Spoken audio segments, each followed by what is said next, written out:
The pregame checklist I use before every bet is simple, but it saves me from a lot of dumb clicks. Because most bad bets do not feel bad. When you place them, they feel clean, they feel obvious. They usually have one strong reason behind them. A star player is hot. A team is on a streak. A matchup sounds favorable. The public is leaning one way. The line looks familiar.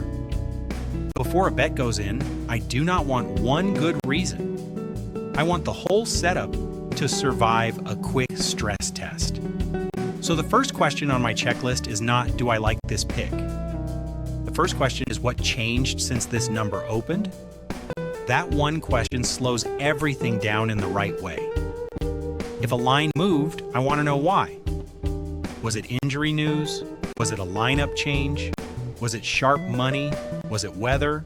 Was it goalie, pitcher, minutes restriction, travel spot, or back-to-back situation? The point is not to chase every move. The point is to understand what the market may already know before I act like I found something.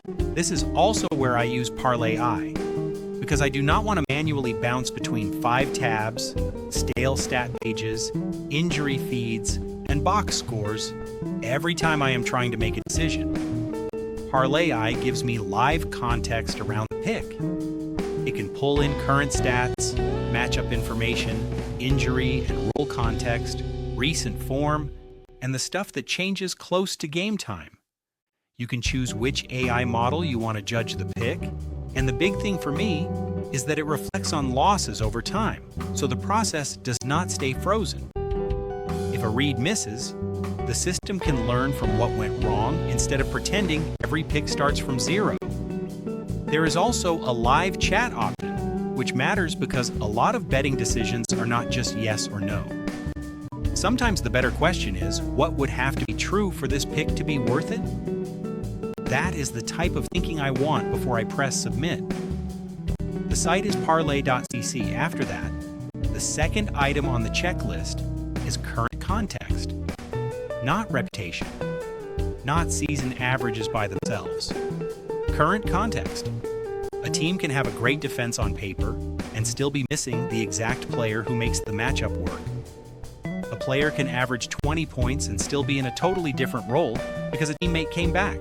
A pitcher can have strong season numbers and still be walking into a park, weather setup, or lineup profile that changes the entire bet. This is where a lot of people get trapped.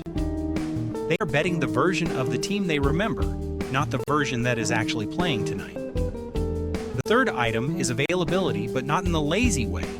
Everyone checks if a player is out. That is step one. The better question is, what does that absence actually change? Does it create usage for one player? Does it make the offense worse overall? Does it change defensive attention? Does it make the pace slower? Does it move a role player into minutes they are not built for?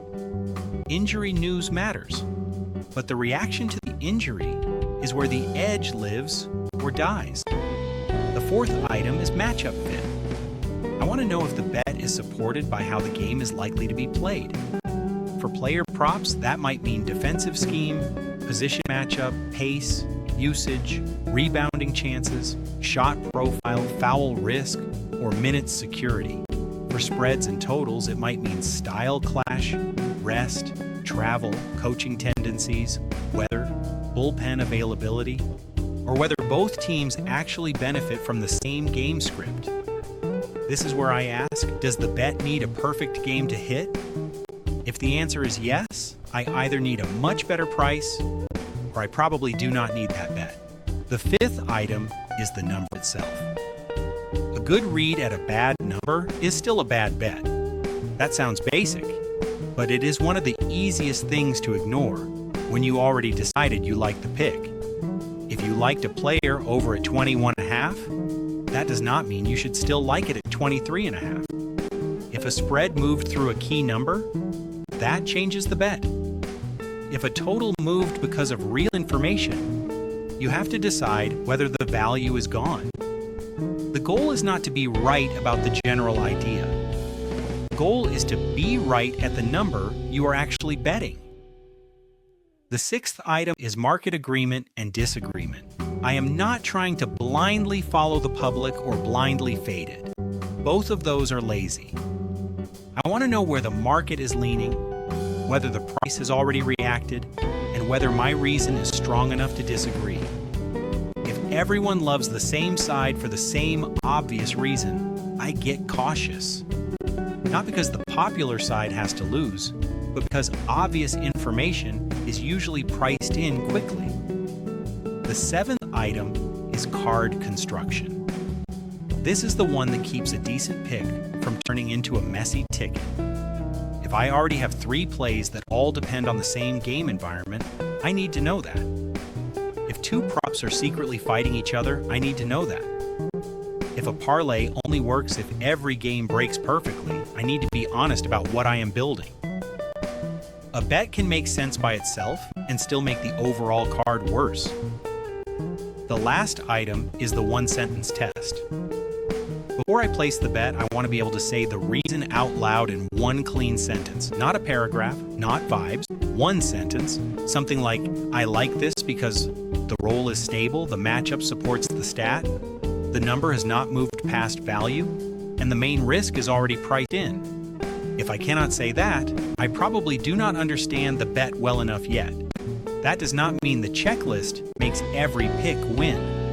Nothing does. The point is that it separates a real decision from a reaction. When I skip this process, I usually end up betting names, highlights, streaks, and feelings. When I use it, I at least know why I am entering the position, what could break it, and whether the number still makes sense. So before every bet, I run it the same way. What changed? What is the current context? Who is actually available? And what does that change? Does the matchup support it? Is the number still playable? What is the market already pricing in? Does this fit the rest of the card? And can I explain the bet in one sentence? That is the checklist. It is not flashy, it is not complicated, but it keeps the decision clean before the game starts.